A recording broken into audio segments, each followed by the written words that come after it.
We did every Mario game with touching red. Now let's go to the next color in the rainbow, orange. Once again, thank you, George, for the idea, and let's start off with Super Mario Bros. I thought it would be very difficult to find something orange in this game. The blocks are definitely not close enough, and all the enemies have much darker colors. I noticed that we could pick up a fire flower, which isn't orange itself, but we shoot orange fireballs from this. Now, we technically touch these because they are thrown from Mario's hand, but if that's not good enough for you, there are some orange platforms at the end of 1-2.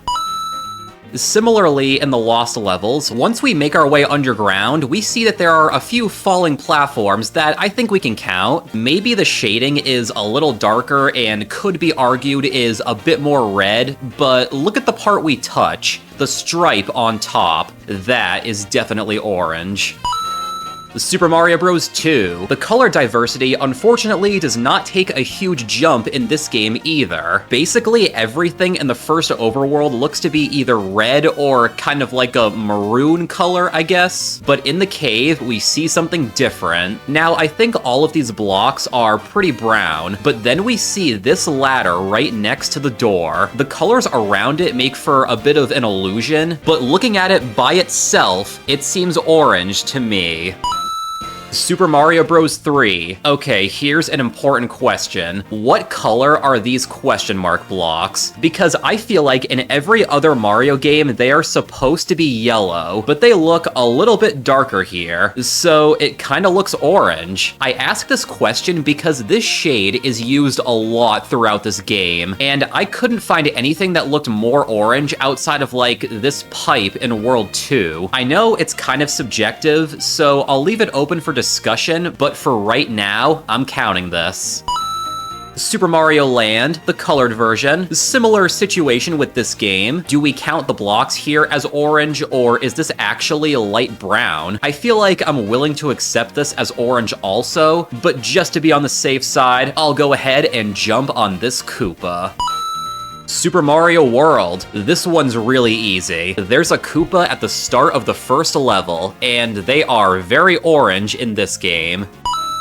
Super Mario Land 2. Here's where the colors really start to brighten up and become more clear, but sadly, orange does not seem to be with us for a bit in this first level. Everywhere we go, there are just a bunch of primary colors mixed with a splash of green. It looks nice, don't get me wrong, but not good for this challenge. Although, once we eventually get to the halfway point, we can reveal the fire flower, which here is thankfully super orange on top.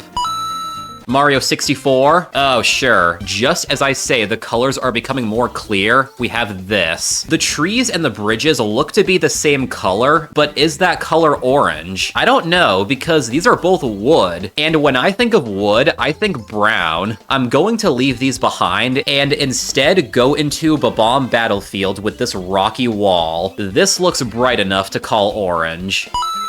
Mario Sunshine. So there is the colored goop right in front of us from the start. However, I said last time I didn't want to count it since it wasn't one solid color. I'm gonna stick by that here and find something even better. We just have to sit through the unskippable cutscene for the 100th time, and when we finally get to Delfino Plaza, we can start looking. None of the fruits look orange, unfortunately, and I don't want to violate these piantas, so I'll just go and have a chat with this goop boss that has colored blobs pop up from around it. Hey, that should work. They're a little transparent, but some of them are still orange. There we go.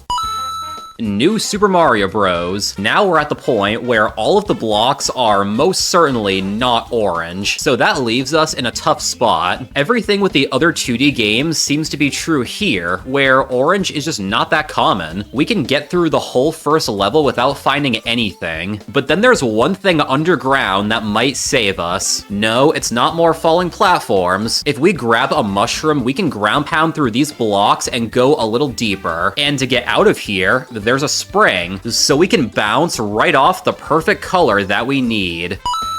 Mario Galaxy. This game is very unique because there are a number of star bits to collect, and they are a multitude of colors. But let's look really closely at what happens when you pick them up. Once Mario is close enough, the star bit homes in towards him, but it shrinks down and seems to disappear before it gets to him. Therefore, did he really touch it? Maybe I'm grasping at straws, but I feel like we shouldn't count star bits. So let's keep looking. Orange does not seem to be a popular color here in the Mushroom Kingdom, sadly. Even when the airships come in, there's not even like an orange fire somewhere. So how about we head up into space, where again, this planet is very orange deprived. Don't know what's up with that. Now we have to catch all of the bunnies, talk to Rosalina, and after all that, we are introduced to the launch stars, which, as any Mario fan would remember, is the perfect color we need. Honestly, that feels like the only way this game could end.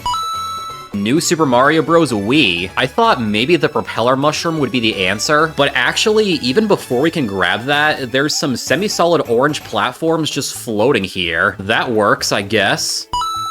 Mario Galaxy 2. Can you guess what's gonna happen here? Well, the intro to this game is pretty much all green, and since we're not counting star bits, there's nothing orange here at all. Not these blocks, not these buildings, nothing until we reach the Lumas by the castle. Once again, they can help us out because they transform into another orange launch star. I'm glad this was the case in both Galaxy games. Super Mario 3D Land. This game does have a very colorful start to it, but yet again, orange just is not one of the colors brightening it up. No matter where we go, there's nothing that can help us in the first level. Apparently, blocks like these can only be primary colors. I also thought level 2 would be a similar story since the fire is yellow and I can't identify what the spikes on the ball and chain are, but then I remembered I could run all the way to the end, jump up to the ledge on the back wall, and run over to find the secret exit pipe, which is the only kind of pipe that is gracious enough to be orange. New Super Mario Bros. 2. I have a new appreciation for this game now, because it is much more accepting of secondary colors. There might be these 3 blocks right at the beginning, but just off to the right, there are these 3 blocks, with our perfect orange one right in the middle. And New Super Mario Bros. U. For a second, I thought I would have to debate if the flying squirrels count as orange, but thankfully I don't have to, because there's another orange semi-solid right in this spot for some reason. Actually, why is this here? Mario 3D World. I have a lot of questions about this one. Are the stripes on the trees orange enough to count? Are the walls actually too yellow? Is the sand orange, or is that tan? Maybe we could count some of these, but if I'm being completely honest, I really did want to hit the orange warp box for one of these games, so I'm just gonna do that here and feel satisfied. Mario Odyssey. Cap Kingdom is full of dark colors everywhere, and even the spots that are a little bit lighter are just gold or tan. There's nothing outside that's orange for us to touch, and inside the tower is the same thing. Even these torches at the top basically just have a white flame on them, so I guess we have to go all the way up to Topper, who has no orange clothes, so we go to Cascade now. The main color here, of course, is green, but everything is a lot brighter. Originally, I thought I would have to wait all the way until Sand Kingdom for this one, but then I remembered about the Burbos, and yep, orange is one of the colors among this group. Bowser's Fury. Alright, so for this one, we start off with Fury Bowser dropping a whole lot of fire and burning blocks on us. At first, I thought we could count this, since fire and lava is mostly orange in Mario games, but I still wanted to find something better. Also, the colors would be more clear once the sun was out. So yeah, let's just talk to Bowser Jr., then run right over to Pounce Bounce Isle and stand on these orange spring pad things. And last, but also least, is Super Mario Bros. Wonder. I only say least because this one has the least amount of orange, no disrespect. Yeah, this one was a struggle. None of the blocks in the intro are orange, so we have to start up the game proper. And even as we get into the first level, there's still no orange in sight. I think all of the orange they had was just used on these flowers, always cheering you on, but they're in the background, so you're not touching them. We can go to level 2 and find a fire flower, which by using the same logic I said before with throwing fireballs, we could count, and I kind of feel like I have to. There would just be way too many question marks throughout, and I would have to get all the way to this challenge in the second area just to find another semi-solid. So I'm just gonna end it here. Thank you all so much for watching. This was super fun to do. Hit those like and subscribe buttons if you want to help boost my self-confidence, or check out this video right here. See you next time. Take care.